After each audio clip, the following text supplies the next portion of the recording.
could use a good ass kick, and I'll be very honest with you. Today is Tuesday, September 26th, and the Yankees begin their final road trip of the season north of the border against the Blue Jays. Mike King was on the mound looking to back up his dominant performance. My recap, your reactions coming up next. This is NYY Recaps. Welcome to Yankee Stadium. Just when they thought I was out, they pull me back in. All right. Welcome back, everybody. Welcome back. Game 157 is in the books, which means we have just 5 games left in the Nightmare 2023 season, but some good signs from the Yankees late in the season. We called up the kids. Best record in baseball since, I believe, August 28th. So, hey, you hate to know exactly when the season is going to end, unless you just played Game 6 of the World Series. But I'm encouraged by some of the things that we're seeing. And tonight, big swing from Austin Wells.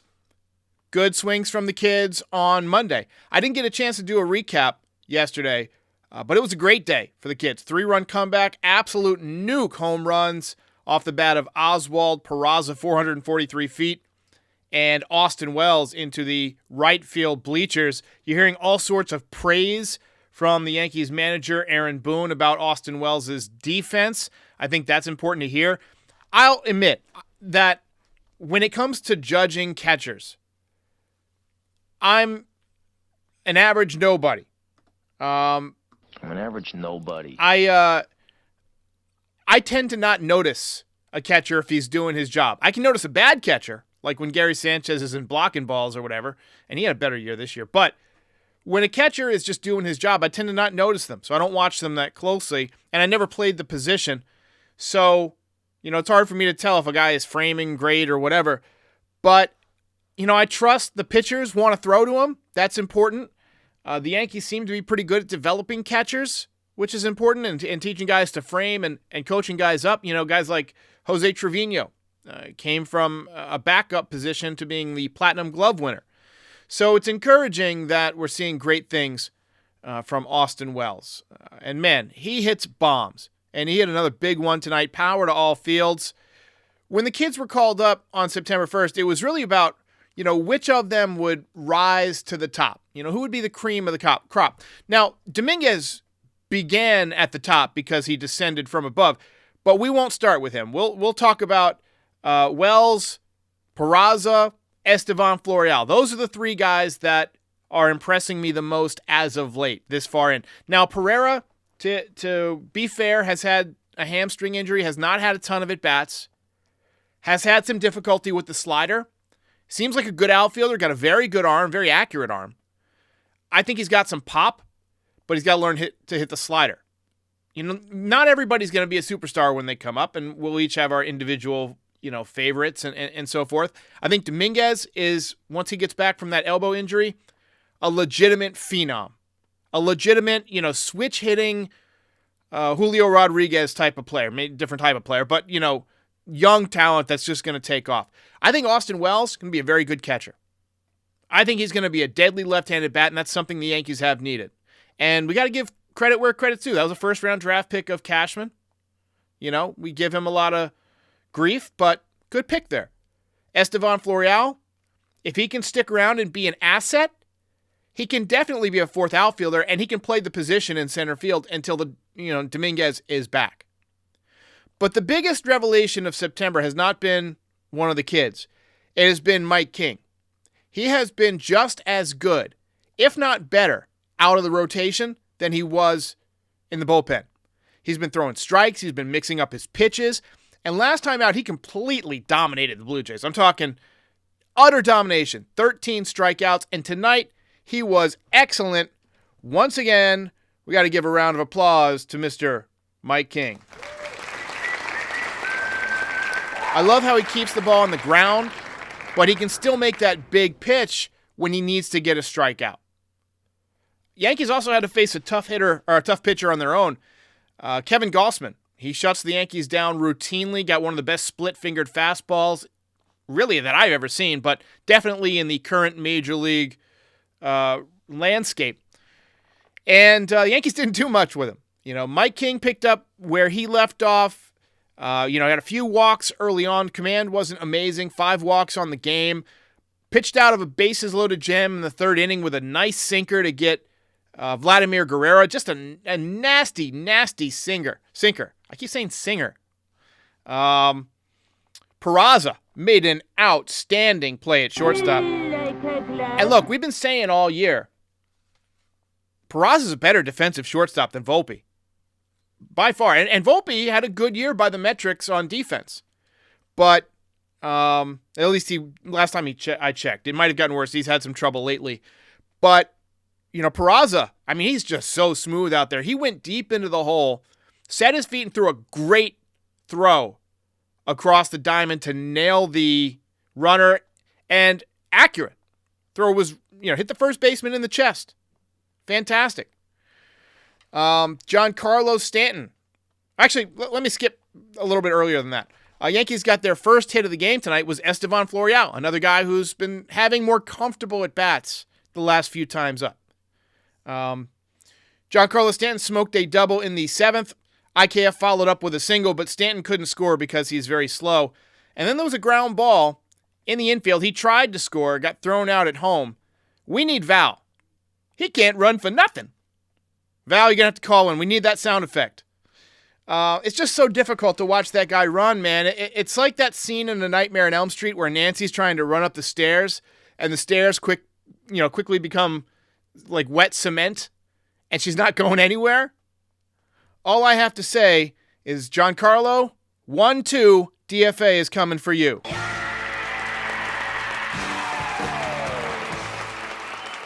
Mike King was done after 6 innings, just 1 hit allowed, no runs, 5 walks, 5 strikeouts. Too many walks, but, 1 hit. John Sterling likes to say, you can walk people or you can give up hits, but you can't do both. Tonight it was walks. Didn't give up any hits, and that's why he didn't allow any runs. Game was scoreless into the top of the 9th, but Gleyber Torres singled to lead off the inning. And then, ladies and gentlemen, mustache rides are back on the menu.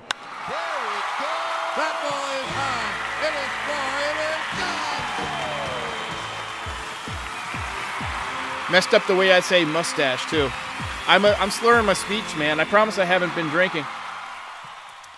Austin Wells, clutch, opposite field, 2-run, home run, 3rd home run in his last 5 games.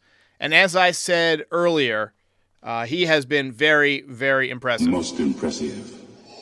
Very, very impressive power indeed. He went 15 rows deep into the second deck for his first home run back at Yankee Stadium. Then he went into the right field bleachers over the grandstands, that's no cheapie.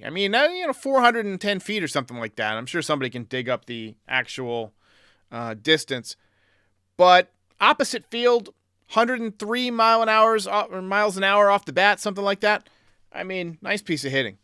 Yankees hang on to play spoiler against the Blue Jays, and since late August have the best record in Major League Baseball. Too little, too late, but hopefully a good sign of things to come next year. Ball game over. Yankees win. Yankees win. Lori C says, why on earth is Montas pitching this weekend? They're just trying to extend the torture. They're just trying to... Hey, look, we paid him a lot of money. Get your money's worth. And now he can say he didn't miss the whole season, But you run the risk. If you have a bad outing and you give up, 4 or 5 runs in the first inning without having much of a rehab start, they're not going to let you pitch, very deep into the game. So he runs the risk at having an infinite ERA, which is something you always want to avoid. Belt tonight was difficult. Real dilemma. So I went to the comments and I looked through. A lot of people said Mike King early on, but later it seemed that more and more votes for his battery mate. But Belt goes to Austin Wells.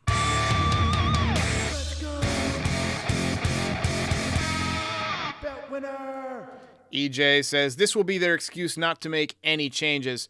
I think there are changes incoming. I don't know if they'll be as substantial as everyone expects them to be or hopes they will be. Let me just first, before we get to the changes that we can expect, there's a name that we got to bring up because we've seen a lot more talk about this guy over the last several days. The Padres have said they are going to reduce payroll by $50 million. Close to it, maybe 40.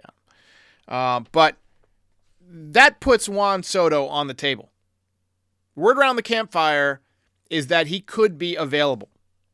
And, some of the money they're going to deduct, probably Blake Snell, going to sign elsewhere. Josh Hader may sign elsewhere. Both those guys have had great years. That will hurt the team. And it's going to be tough for them to replace those guys. So why not deal a Juan Soto and get something for him before he becomes a free agent? He's not going to want to re-sign if you have another tough year or, if you're in a rebuilding mode because you just lost your closer and one of your best pitchers. So if I'm the Yankees, I'm taking a look at this generational 24-year-old talent, and I'm thinking to myself, we got a guy at the DH position who cannot run. Cannot run. We are very rich. We collected a lot of money. We sold a lot of chicken buckets. I was at Yankee Stadium the other day. Must have saw 500 people walking around with chicken buckets. That is enough to pay for Giancarlo Stanton. I'm sorry. Well, maybe not exactly. The math probably doesn't check out there. But DFA Stanton. Guy can't run. Can't play the field. Can't run the bases. Can't hit anymore. Hitting after tonight, 190, 696 OPS. Can't pay him $25 million. I mean, you're going to pay it no matter what, but his roster spot at this point is more valuable than he is. Get rid of him. Empty out the coffers in the minor leagues, maybe the low levels, A and AA, for Juan Soto. Only guy I won't trade for Soto is Jason Dominguez, because Jason Dominguez is going to be a spectacular player. They want Jones, so be it. They want some of our pitching, so be it. 1 year of Soto is worth probably 4 or 5 good prospects. Not great prospects, but good prospects. Then you sign Bellinger. Now, you've got Bellinger in left, Dominguez in center, Judge in right, Peraza at third, Volpe at short, Torres at second, platoon of DJ and Rizzo at first base. Catcher is Austin Wells. You have now got lefties at catcher, first base, center field, half the time, and left field, and DH. You've gone from having no good left-handed hitters to having 5 of them. And you've still got a young team. Because remember, Juan Soto is just 24 years old, going to be 25 in October. So, Yankees better consider it. I mean, that would be a hell of a... And then, they're not going to spend outrageously. But if you want to go out and get a starting pitcher too, Murakami's available. Or not Murakami. Yamamoto. Murakami's the first baseman from Japan. But Yamamoto. Look, Mike King, I think you can count on him now to be in your rotation and to be very good. That's huge. Now you've got 3 legitimate pitchers. What we've seen from Carlos Rodon, man, I am all out of sorts today. I think I'm still recovering from that plane ride and from my messed up foot. But you got a chance to have a good rotation, at least a good top 3. And we don't know what we're going to get from Nestor. Clark Schmidt's pretty good for about 5 innings. Hey, Yankees can contend next year with the right moves. This episode brought to you by Game Time, the fastest growing ticket app in the world. Download Game Time to your phone or other smart device. I just used it again, going to see a Duke football game. Get last minute tickets to all your favorite types of events, not just baseball, not just football. Hockey coming up, basketball coming up. Might be able to go see Damian Lillard play for a new team. Sounds like he's about to get moved. Use the code NYY Recaps for $20 off your first purchase. Game Time. Lowest price on last-minute tickets. Guaranteed. And Doug Rao says, don't forget, Luis Heel. Luis, the real deal Heel, will be back next year. I'm a big fan of Luis Heel. He's a guy that has one of those explosive through the zone fastballs, 100 plus miles an hour, great spin rate. I don't know if he has the command yet to be like a top of the rotation starter, but he's definitely got the stuff. If you can develop that, he's somebody I would also consider as a bullpen piece, right? I mean, that kind of gas, if you could pair it up with a really good breaking ball, he's got a good changeup, he could be a deadly relief pitcher. Steve-O says Soto, Yamamoto, and Lee. I would take it. I would absolutely take it. Hung-Ju Lee, he is a Korean outfielder, hit about 320 this year, and missed half the season with an injury, but he's very young, good left-handed hitter. Scripted Network says, I think Schmidt should be offered up this winter. He wasn't awful, but he gets hit very easily and could have been much better. So he was awful for the first part of the season, which have messed up his stats. Second half of the season, he was pretty good. My issue with Clark Schmidt is that he doesn't go deep into the game. He's always done by the sixth. Even if he's in there, he's done. So I'm a little bit skeptical that he's going to remain in that spot. I would prefer to move him back to the bullpen and go with another lefty. Jordan Montgomery is a free agent as well. Now, I don't think they're going to want to pay him the type of money he's going to command. He's looking for Jamison Tyone money, one of his good buddies. I don't know if he's going to get it, but he's had a very, very good year. EJ Lavoie says Duke versus Notre Dame. Correcto mundo. Cruise Control News wants to also sign Snell. I don't know if they're going to put that kind of money into the rotation. They've got some guys coming up. Now, the one way I could see them doing that is if you decide to empty the farm of pitching. Thorpe, who else we got? Beater. There's a few others down there. If you go out and get Soto and they hold a ransom for him and demand all your pitching depth, then yes, I could see them spending big on the rotation. We'll see. Jacob Dahl says, what about Clark Schmidt as a closer? I don't know. I don't know if he's got the type of stuff. And he doesn't have the type of command. He's a guy who pitches behind in the count a lot, and that can really come back to bite you in the late innings because a lot of times guys are taking a strike. Dr. Hitskin says, Josh Hader, also a free agent, left-handed pitcher. I don't know if you would want to come to New York because he'd have to cut his glorious locks. He's got very long hair. But you are correct that we do need a closer. Game over, man. Game over. I gotta get out of here. Lucas DeTora says, Baseball Trade Sim says Pereira and Sweeney for Soto is a good deal. I don't know, man. I don't know if they would do it. I would do it. I would do that in a second. I would do that in less than a second. GM AJ Preller calls up Cashman or whoever's the new GM and says, hey, look, we'll give you Soto, but we want to get, Pereira and Sweeney. By the time he's done saying Sweeney, I'm saying, deal! Take my prospects! All right, guys. We've got 5 games left to go in this season, and then it's time to start thinking hot stove. I've put out a couple of videos recently, 5 managerial candidates if Aaron Boone gets replaced, 5 Yankees who won't be back. We're going to have a few more coming up. We've got free agent targets coming up later this week. And then potentially, if Cashman gets relieved of duty, we could do 5 GMs. But I'm hesitant to do it because I don't think he's going anywhere, and I don't want to spend the time on it, quite frankly. And then the other one that we're going to talk about is ranking the rookie seasons just based on performance and, what impressions they gave us. We talked a lot tonight about how Austin Wells has been so impressive. Volpe has shown some good stuff this year at times, but has struggled a little bit with the batting average. So we'll talk about all that in another video too. And until then, I appreciate it. Like and subscribe. Visit the podcast shop, NYYRecaps.shop, and get some swag to support the Yankees. And I'll see you next time. Ball game over.